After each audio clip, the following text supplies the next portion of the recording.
E a TV Shopping conversa agora com o Renato Meirelles, diretor do Data Popular. Tudo bem, Renato? É um prazer estar aqui com vocês. Prazer é nosso. Renato, existe uma classe média ascendente, isso é indubitável. A importância dela, inclusive depois você vai dar uma palhinha para a gente de números para a gente mensurar um pouco. A questão que eu acho que incomoda muito, principalmente o empresário que trabalha com varejo, shopping centers inclusive, é como é que eu sei quem é esse cara e como é que eu aprendo a ouvi-lo?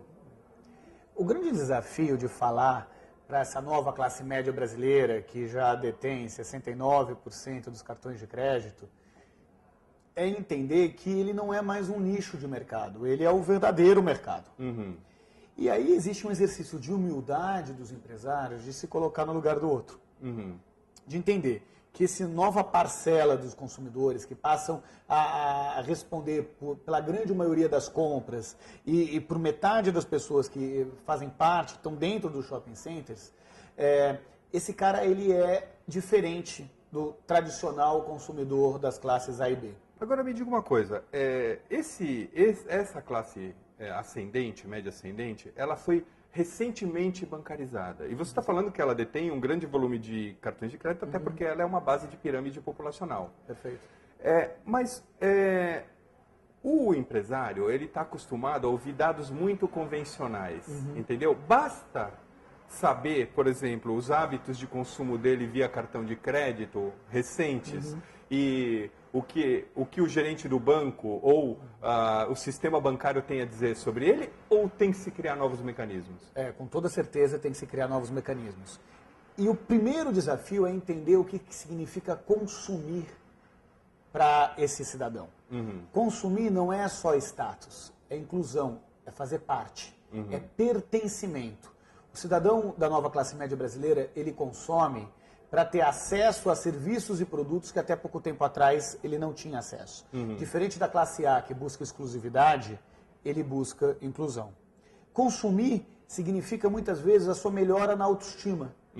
E muitas vezes também consumir significa um investimento. Então, quando o cidadão compra um computador, é porque ele sabe que se o filho dele tiver acesso ao computador, a chance de se dar melhor no mercado de trabalho vai aumentar. Então, o parâmetro do que significa consumir é muito diferente nas diferentes classes sociais que existem no Brasil. Agora, Renato, uma coisa é você consumir para ser incluído ou para pertencer, e outra coisa é você já estar no mercado de consumo e eleger marcas ou eleger prioridades, etc. Nós já estamos nessa segunda fase com essa classe média? Nós temos duas parcelas da classe média. Então, a primeira está sendo incluída e nós temos uma outra que busca cada vez mais a relação custo-benefício. Já foi o tempo que produto vagabundo e baratinho servia para conquistar o consumidor emergente. Ele é mais fiel às marcas e a produtos de qualidade, inclusive do que as classes A e B. Porque enquanto a classe A e B só procura o status, a classe C entende na marca um aval de qualidade. É como se fosse um seguro, em que dá a certeza que aquela compra não vai ser dinheiro jogado fora. Que aquele produto tem uma boa procedência, tem uma boa qualidade. Exatamente por isso, ao contrário do que se imagina, ele acaba sendo mais fiel às marcas de boa qualidade do que o próprio consumidor da classe A. Um dos grandes nós de inclusão é a concessão de crédito e também é um dos grandes fatores de risco para qualquer empresário. Esse pessoal está tendo acesso a crédito via cartão de crédito, mesmo assim ele depende de, por exemplo, parcelamento por parte do lojista. Eu queria saber o seguinte, esse camarada é, como nossos avós diziam, o melhor pagador mesmo? Ou existe um fator de risco grande na inclusão dessa população no mercado de consumo? Eu diria que hoje ele é tão bom pagador quanto o consumidor da classe A. Com uma diferença, o consumidor da classe A ele tem mais crédito, portanto uma chance de endividamento maior do que o consumidor da classe C. O que a gente vê no Brasil? Que se você pega, o Brasil deve fechar o ano com 53% do PIB em dinheiro emprestado, seja para pessoa jurídica, seja para pessoa física. Por outro lado, os índices de endividamento só caem no Brasil. O índice de endividamento cai, o índice de inadimplência cai e de contas em atraso cai.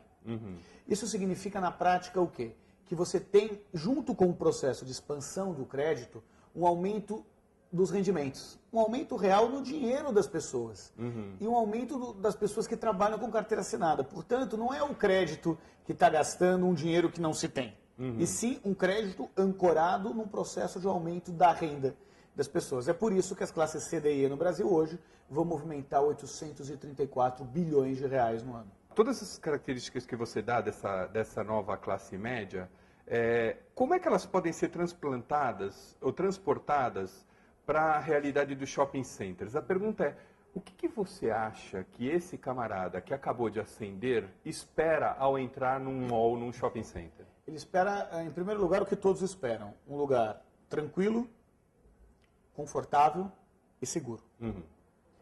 O que não é diferente do que a classe A e B espera. Mas ele espera um ambiente que o livre do constrangimento que constantemente a classe C é vítima.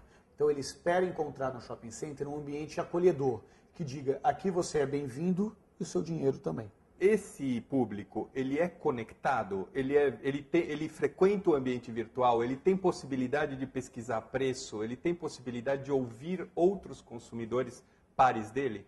Em primeiro lugar, a boca é muito maior na classe C. 60% da classe C faz propaganda boca a boca, contra apenas 20% nas classes A e B. Em segundo lugar, quando você vai olhar para os números absolutos dos quase 60 milhões de internautas que nós temos no Brasil, 82% deles pertencem às classes C, D e E. Então, portanto, ele está conectado. Agora, quem está conectado é basicamente o consumidor mais jovem da classe C. Está conectado como utiliza das suas redes sociais para se informar sobre as melhores oportunidades de ofertas, marcas e produtos. Para a gente finalizar, me dá um panorama em alguns números. Você falou um número até agora. Eu queria saber o seguinte, quantas são essas pessoas, quantas estão ainda em ascensão, quantas estão ascendendo também desta classe média para as classes mais altas e o volume de dinheiro que se espera movimentado por eles? Então, vamos por partes. Quando você pega no número total de plástico, de cartões de crédito, são 69% dos cartões de crédito na mão das classes C, D e E. São 52% do total do volume movimentado por cartão de crédito. Se você pega o dinheiro disponível para consumo, sem falar de crédito, dinheiro ganho, dinheiro com salário, são 834 bilhões de reais, ou pouco mais de 62% do total do dinheiro movimentado no Brasil. Falamos de 87% da população brasileira. Falamos de mais de 100 milhões de brasileiros que passam a melhorar de vida. E mais do que isso, brasileiros que também passam a fazer parte das classes A e B, só que não é porque ele passa a ter bolso de classe A que passa a ter a cabeça de classe A. Então é muito comum, isso existe muito nos shopping centers, e alguns shopping centers, inclusive de elite, mas que estão em bolsões periféricos das grandes cidades, em que nós encontramos pessoas que têm uma renda muito grande, que eram comerciantes, que tiveram seus negócios prosperando, e que hoje ganham alguns milhares de reais todos os meses, mas que continuam torcendo para o Juventus aqui em São Paulo, indo nas mesmas pizzarias, frequentando os mesmos lugares que eles sempre frequentaram, porque não é porque ele tem mais dinheiro no bolso que ele esqueceu de onde veio. E me parece, então, que assim, se nós estamos falando de mais de 80% da população, ou você tem um negócio voltado também para esse público, ou você não tem negócio nenhum. Ou você tem shoppings verdadeiramente democráticos, que falem para todas essas classes sociais, que incluam, que mostrem que esse consumidor emergente tem o seu lugar dentro daquele espaço de compras, ou você está fora do jogo. Renato Meirelles, obrigado pela entrevista. É um prazer estar aqui com vocês, dividindo um pouco dos números que o Data Popular aprendeu sobre as classes C, D e E e deixando esse recado para todos os telespectadores que, efetivamente, ou se é líder na classe média emergente, ou não se é líder em lugar nenhum.